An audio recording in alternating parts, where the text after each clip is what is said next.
Eh, saya jawab langsung ya. Ada lagi? Boleh. Jawab dulu ya. Baik. Bagaimana ada orang bersin, dia tutup dengan tangan kanan. Pakai tangan begini. Baik. Sebisa mungkin kita tidak menggunakan tangan kanan. Ketika kita menguap, kita tadi sendawa, ya. Malah tuntunannya kalau sendawa tadi disuruh ke atas, ya, supaya dia larinya ke atas. Kalau menguap disuruh tutup, atau tutupnya begini dulu, ditahan. Wah, jangan sampai dikeluarin. Wah, jangan dikeluarin. Ada lagi keluarinnya kayak zikir, tapi nggak benar. Wah, astagfirullah misalnya. Dia bacanya, tapi tetap itu keliru. Harus dia tutup begini. Kenapa tutupnya dengan tangan kiri? Karena tangan kanan ini kita gunakan untuk berjabatan tangan. Kita akan salaman dengan saudara kita akan ketemu, ya, dan kita gunakan tangan kanan ini untuk hal-hal yang baik.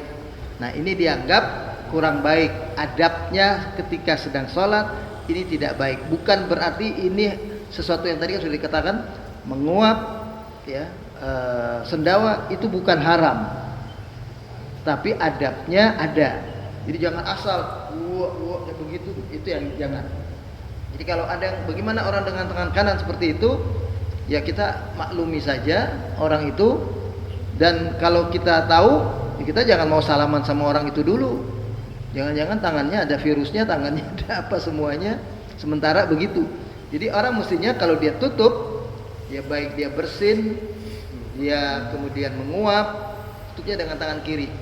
Dan sebisa mungkin pun tangan kirinya begini. Ya, kalau dia dipegang sama orang pun masih begini. Kalau dipegang orang, punggung orang, kemana? Pakainya begini. Ininya masih bersih. Yang kotor itu bagian sini. Itu adab, ya, supaya kita tidak memberikan mudarat kepada siapapun. Rebutan, rebutan makan. Ya itu.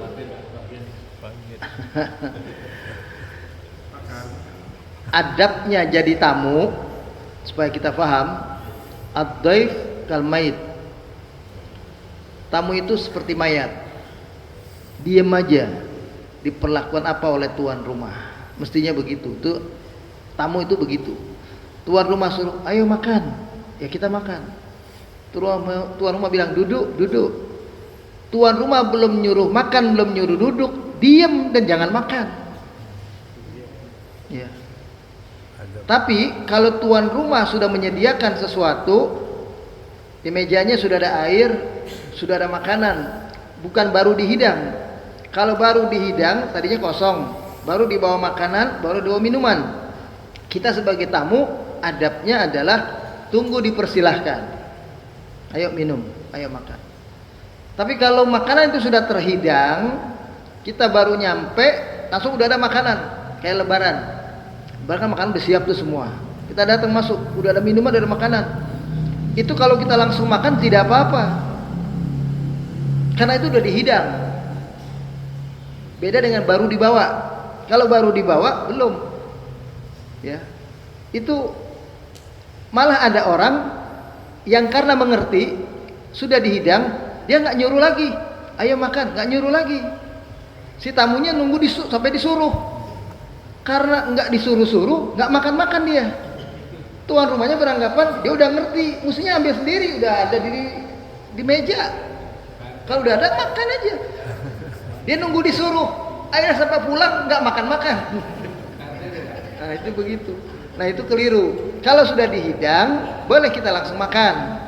Tapi kalau dibawa, adabnya buat kita tamu nunggu sampai dipersilahkan. Karena dengan dihidang kita udah dipersilahkan. Ini udah ada makanan, ayo makan. Dan minuman, ayo minum. Itu begitu. Itu adab kita dalam bertamu itu begitu. Ad-dhaifu kal mait. Karena tamu itu seperti mayat, nungguin apa diperlakukan oleh tuan rumah. Disuruh diri kita, disuruh duduk.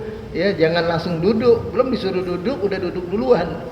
Nah, itu begitu, ya. Saya kira itu barangkali kalau terkait dengan makanan. Nah, ini yang barangkali perlu saya ingatkan sedikit, ya. Kata Nabi itu begini, ya.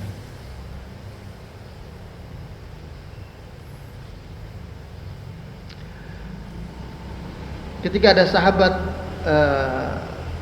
wafat, Nabi katakan at-ta'ziyah hiya at-tasabbur.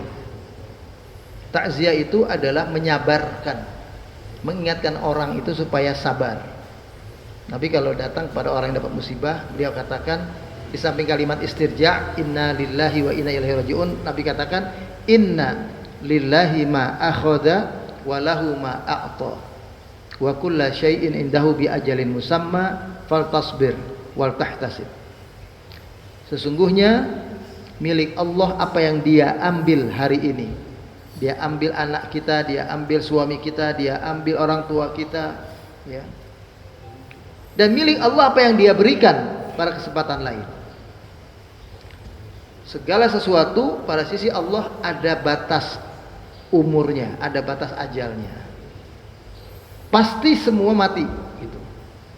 Maka kata Nabi, faltasbir wal tahtasib. Maka sikapilah musibah kematian ini dengan sikap sabar dan carilah ridha Allah di situ.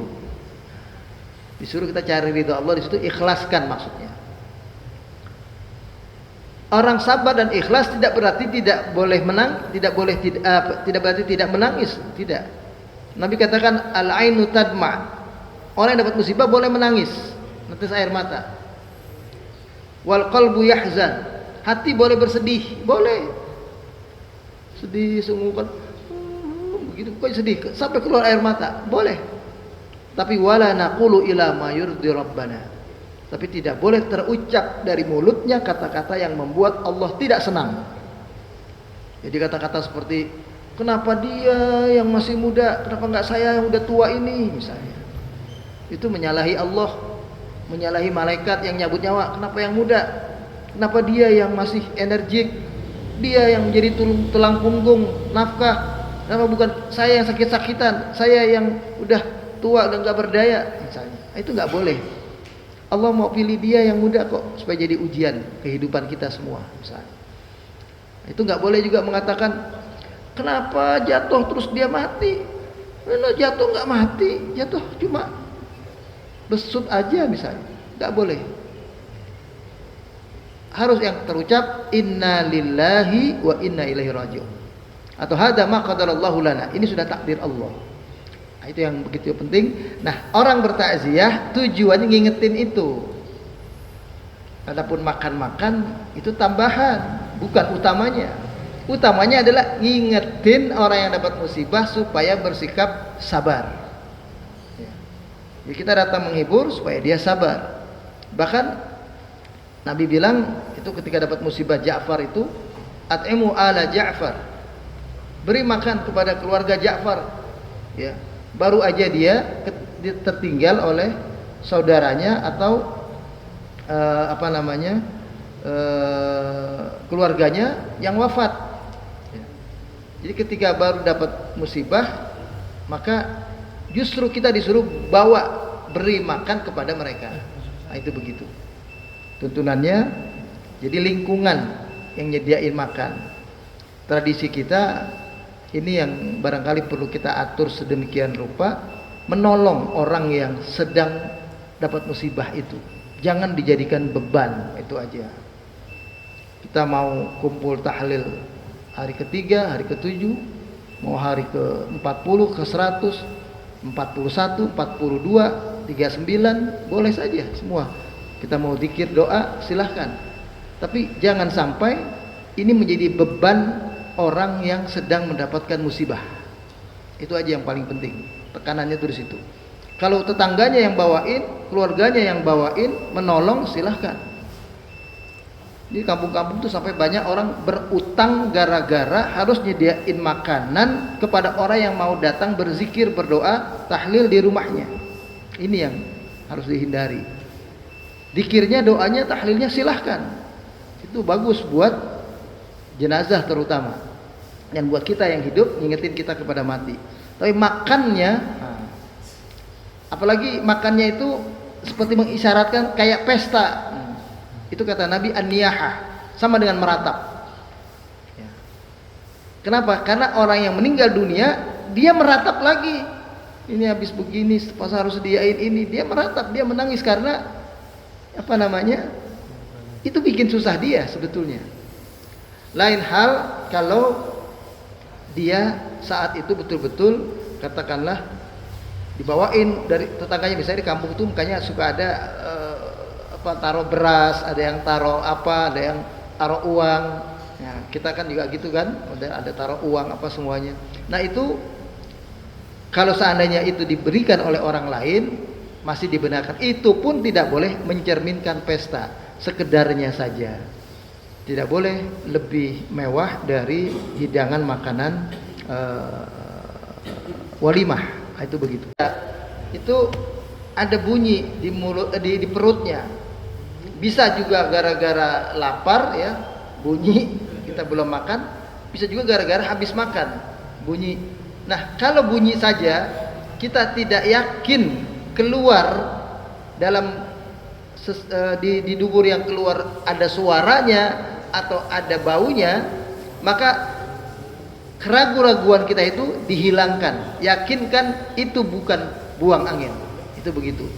Tapi kalau kita kayaknya ada pesnya juga tadi di hati begitu, ya sudah itu batal.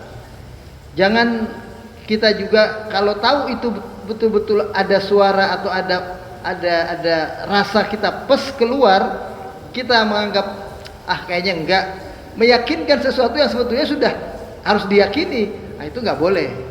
Tapi kalau dia meyakinkan dirinya atas keraguan-raguan apakah itu suara atau bukan, apakah itu bau atau bukan, ya, maka yakinkan kita bahwa itu tidak batal, itu bukan buang angin.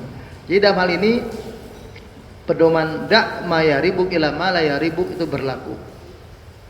Tinggalkan hal yang meragukan kalian, ambil yang membuat kita yakin, yang tidak meragukan. Nah, itu berlaku kaidah itu. Jadi sekali lagi kaidah, kalau kita ada bunyi di perut, tapi hanya bunyi di perut, nggak sampai keluar. Kalau kita ragu keluar apa tidak, yakinkan kita tidak keluar. Kalau kita tidak yakin keluarnya tadi dua indikatornya. Ada suara, ada bau. Kalau nggak ada suara, nggak ada bau, berarti bukan kentut. Nah, itu begitu. Ya. Cuma begitu aja, ya enggak. Tapi kalau ada pes keluar, kan ada yang buang anginnya pes, tapi keluar. Dia tahu ada sesuatu yang keluar. Nah, itu nggak boleh diyakini. Nggak, kayaknya nggak apa-apa. Nggak bunyi keras. Nah, lain, dia bilang nggak bunyi keras. Yang disuruh oleh Nabi pemahaman as-saut, bunyi, bukan bunyi keras, bukan as-sautul kabir. Jadi bunyi aja walaupun pes, tapi bunyi itu sudah buang angin. Nah, itu gitu. Tapi jangan ragu. Ya, intinya gitu. Jangan ada keraguan. Kalau ragu, tinggalkan yang ragu, yakinkan kita tidak batal. Baik, para jemaah sekalian, cukup sampai di sini. Mudah-mudahan memberikan taufik kepada kita semua. Amin. Ya, insyaallah kita tinggal Sabtu depan pertemuan, yang berarti insyaallah kita akan masih ada lagi. Ini kalau Sabtu depan ada saudara kita yang mau berangkat haji di sini, saya lihat. Ya, berangkat tanggal berapa ini Pak? 13. Pak, berapa? Oh iya, tanggal 4. Nah, tanggal 2 berarti masih ada. Insya Allah saya akan coba bahas tentang surat Al-Hajj sedikit, terutama bagian akhirnya, bagian awal dan akhir. Awal dan akhir. Karena kita kalau mau pergi haji sebisa mungkin surat Al-Hajj ini difahami, dibaca sampai selesai. Satu-satunya surat yang tertulis nama Al-Hajj itu cuma surat Al-Hajj, nama ibadah. Nggak ada surat As-Saum, surat As-Salah itu nggak ada. Bahkan satu-satunya surat yang sujud tilawahnya 2 kali itu surat Al-Hajj. Surat yang lain ada semua satu. Di Al-Hajj itu 2. Makanya orang kalau pergi haji belum baca surat Al-Hajj, belum difahami, belum tadabbur, mendingan tahun depan aja berangkat hajinya. Kalau saya gitu, saya udah tahun depan aja, belum ngerti surat Al-Hajj. Harus ngerti surat Al-Hajj baru berangkat haji. Karena itu membuat kita insya Allah bisa menghayati mengapa kita harus menunaikan ibadah haji. Dan buat kita insyaallah materi ini terakhir buat saya, buat kita itu karena saya juga insyaallah akan dampingi jemaah tanggal 6 berangkat. Jadi insyaallah pekan depan tanggal 2 saya coba materi tentang haji. Dan untuk buat yang belum haji, mudah-mudahan ini menjadi doa agar mereka Allah berikan kemampuan untuk berangkat haji pada waktunya nanti sesuai dengan yang diniatkan dan diikhtiarkan masing-masing. Baik, kita tutup sama-sama dengan Allahumma ya Rabbana lakal hamdu wa lakas syukru, Allahumma ighfir lana warhamna, Allahumma Rabbana atina min ladunka rahmah wa hayyi' lana min amrina rasyada. Rabbana atina fid dunya hasanah wa fil akhirati hasanah wa qina adzabannar. Wa akhiru da'wana anil hamdulillahi rabbil alamin. Assalamualaikum warahmatullahi wabarakatuh.